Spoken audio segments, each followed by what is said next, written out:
Welcome to Sandy's Library. I'm Sandy, and I'm here to record a series of old family tales for my children and any future descendants that I might have. The main reason that I'm doing this is because my children asked me to. They thought it'd be cool to be able to listen to me recount these tales long after I'm gone. And you know, I gotta say, I like that idea too.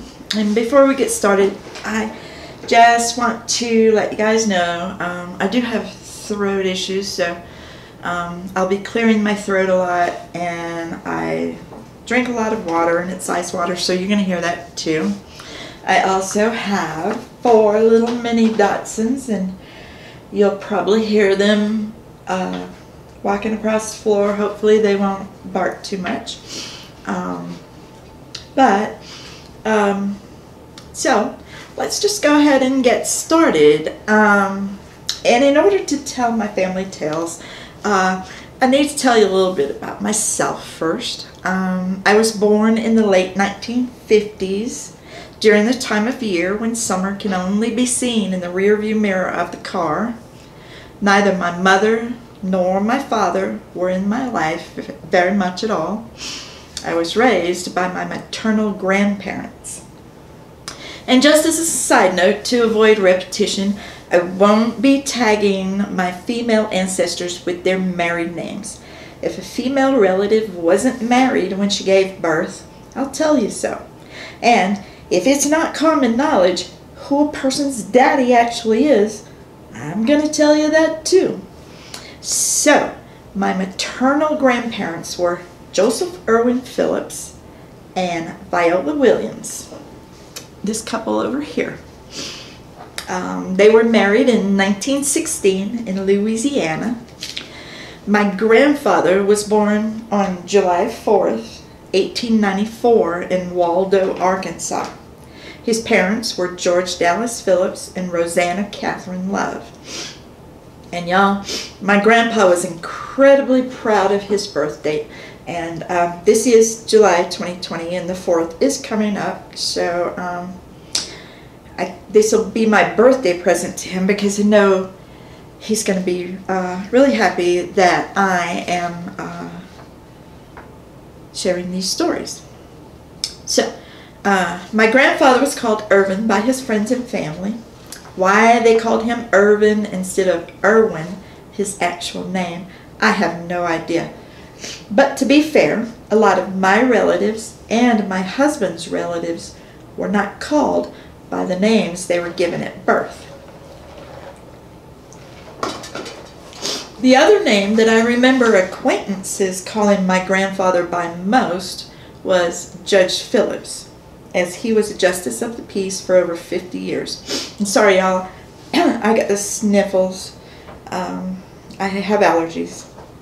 Anyways, my grandmother, Viola Williams, was born January 5th, 1897 in Ashley County, Arkansas.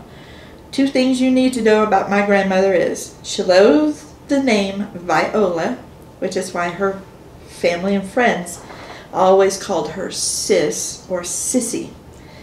And secondly, she did not like being called Grandma, Granny, or anything even remotely close to that.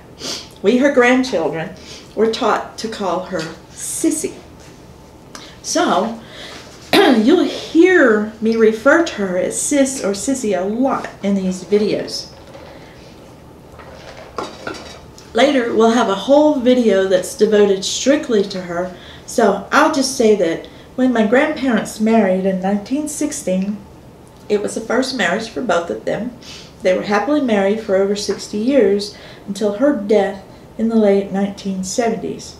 It's also worth noting that my grandfather lived another 10 years after she died, and he never entertained the notion of courting another woman, much less marrying one.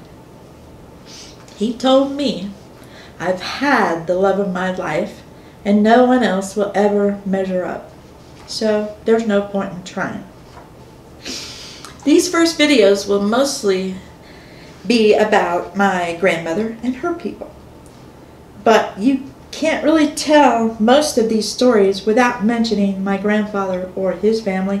So we'll be talking about the Phillips family too, but mostly about my grandfather's parents and his siblings. Later I'll do a video about what I know about the Phillips and Love families, which honestly isn't a whole lot, but we'll get into all that in that video. But for now, we're going to concentrate on my grandmother's people, the Williamses and the Fullers. My grandmother's parents were William L. Williams and Elizabeth Aisling Fuller. He was born in 1869 and died in 1946.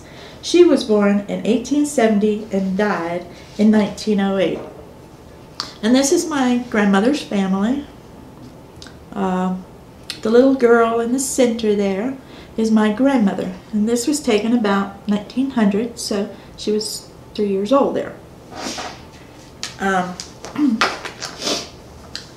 My great-grandfather was called Willie, or W.L., and my great-grandmother was called Lizzie. Willie was born in Arkansas, but his father's family was from North Carolina. His parents were Lawrence Williams and Julia Ann Wheat. Lawrence was born in Franklin County, North Carolina in 1838. He died in Hamburg, Arkansas in 1881. Julia was born in Holmes County, Mississippi in 1848, and she died in 1919 in Hot Springs, Arkansas. I really don't know all that much about the Wheat family. Julia's father was born in Tennessee, her mother in Mississippi. Lawrence and Julia had a total of 6 children prior to his death in 1881. And it should be noted that Lawrence did not have a brother named William Lunsford Williams. He did, however, have a brother named William Benjamin Williams. It's important to remember that. My grandmother's mother, Lizzie Fuller, was born in Alabama, as were her parents, but the Fullers can be traced back to some of the earliest settlers in the country. And no, my Fullers weren't Mayflower Fullers, even though some of my older relatives have tried to claim it. My Fuller ancestors can be traced back to a Captain William Fuller, who was born in Virginia in 1625. I do believe it's possible, though, that he may have been a cousin to the Mayflower Fullers. I wouldn't put money on that, though. And when we get into the nuts and bolts of the Fuller family, that might help you to understand why. And I have found historical records indicating that Captain William Fuller shuttled colonists to the Americas and was paid by the Crown in land grants for the settlers he brought over. Now, here's an interesting little tidbit. Captain William Fuller had a business partner whose name was Captain William Allen.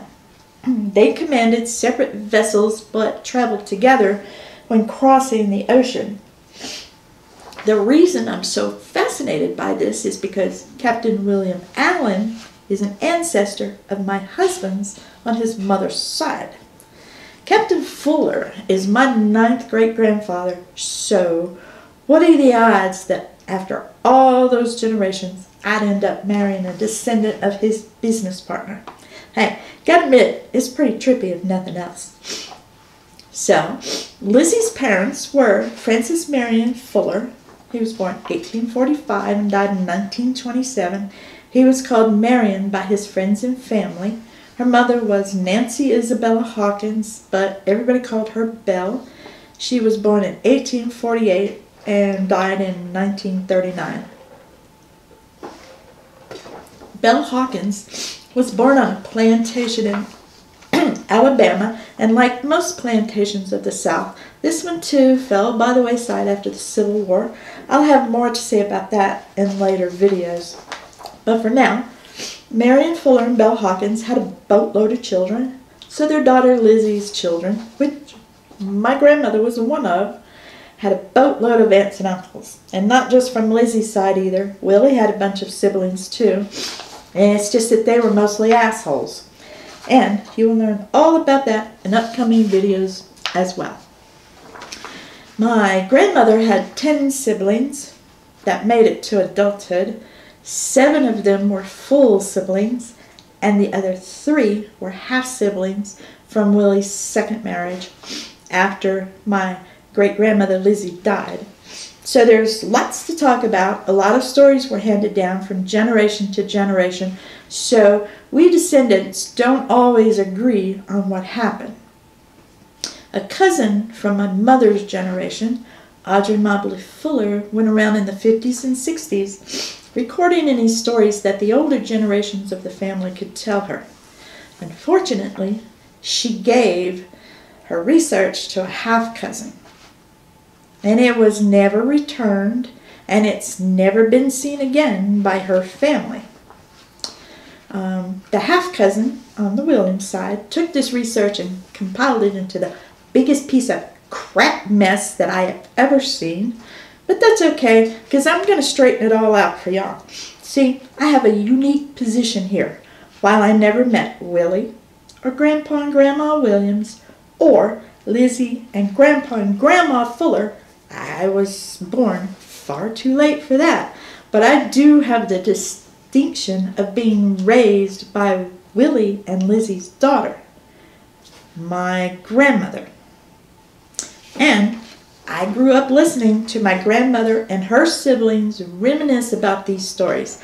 Plus, every time something happened in the community, my grandparents were always one of the first people called in. Even in the middle of the night, when something tragic happened, my grandparents got up out of bed and went to the scene. Guess who else went? Well, they couldn't very well leave me at home alone. You know, I'm privy to information that some in my generation might not be. In the coming weeks, we're going to talk a lot about the Williamses and the Fullers. And to all of my cousins out there, and I use that term loosely, fair warning, if your ancestor had a secret and I know about it, I'm going to spill it. Just like I'm going to spill all of my ancestors' secrets. Nope. We're not sugarcoating the ancestry here. We're digging for the truth. And as a wise friend Phyllis once said to me, "Ye shall know the truth, and the truth shall set you free." So, next video up, we're going to start talking the truth about the Williams family, specifically Lawrence Williams and his father, Lunsford.